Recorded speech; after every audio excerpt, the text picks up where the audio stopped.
Hello friends, welcome to Shri Tamil channel. இன்றைக்கி நம்ம பார்க்க போகிறது என்னென்னு பார்த்தீங்கன்னா, ஒரு ஈஸியான லஞ்ச் பாக்ஸ் ரெசிபி மசாலா சேவை. ரொம்ப சுலபமாக குழந்தைங்களுக்கு ஏற்ற மாதிரி காய்கறிகள் சேர்த்து ஒரு 10 நிமிஷத்தில் இந்த லஞ்ச் பாக்ஸை நாம் ரெடி பண்ணி கொடுத்துடலாம். ஒரு பேனில் 1.5 டேபிள் ஸ்பூன் எண்ணெய் சேர்த்துக்காங்க. எண்ணெய் லேசாக சூடானதும் ஒரு துண்டு பட்டை, 2 கிராம்பு, 1/4 ஸ்பூன் சோம்பு போட்டு தாளிச்சுக்கோங்க. அடுத்து இதில் ஒரு பெரிய சைஸ் வெங்காயத்தை பொடியாக நறுக்கி சேர்த்துக்கோங்க. இந்த வெங்காயம் லேசாக வதங்கி கண்ணாடி பதம் வர வரைக்கும் நாம் இதை வதக்கி விட்டுக்கலாம்.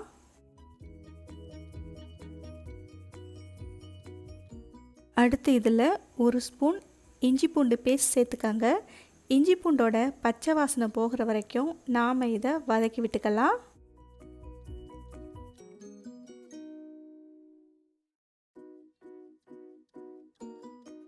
ஒரு பெரிய தக்காளியை பொடியாக நறுக்கி சேர்த்துக்காங்க. கூடவே கருவேப்பிலை கொஞ்சம், 2 பச்சை மிளகாயை கீறி சேர்த்துக்காங்க. இப்போ இந்த தக்காளி நல்லா வதங்கி கரையிற வரைக்கும் நாம் இதை வதக்கி விட்டுக்கலாம். இப்போ பார்த்திங்கன்னா தக்காளி ஓரளவுக்கு வதங்கிடுச்சு. இப்போ இதில் கொஞ்சமாக மஞ்சத்தூள் சேர்த்துக்காங்க. 1 ஸ்பூன் மிளகாய்த்தூள், 1/2 ஸ்பூன் மல்லித்தூள், 1/4 ஸ்பூன் கரம் மசாலா தூள். அடுப்பை லோ ஃப்ளேமுக்கு மாற்றி வச்சுட்டு 1 நிமிஷத்துக்கு மட்டும் லேசாக கலந்து விட்டுக்காங்க.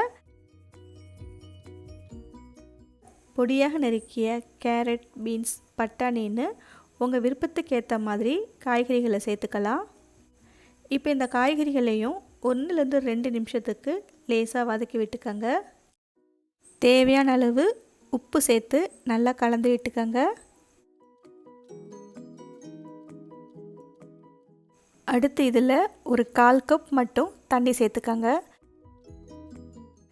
தண்ணி சேர்த்து நல்லா வேக விடுங்க. கொஞ்ச நேரத்தில் பார்த்திங்கன்னா தண்ணியெல்லாம் குறைஞ்சி லேசாக எண்ணெய் பிரிஞ்சு வர ஆரம்பிக்கும்.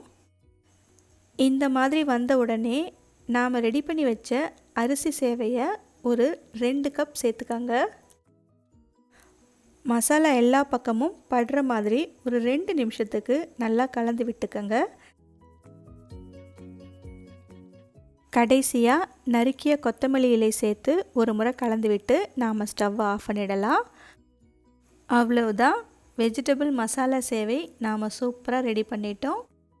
இதை நீங்கள் ஒரு முறை ட்ரை பண்ணி பார்த்துட்டு எப்படி இருக்குன்னு சொல்லுங்கள். இந்த ரெசிபி உங்களுக்கு பிடிச்சிருந்தால் லைக் பண்ணுங்கள், ஷேர் பண்ணுங்கள். ஸ்ரீ தமிழ் சேனலுக்கு சப்ஸ்கிரைப் பண்ணுங்கள். Thanks for watching.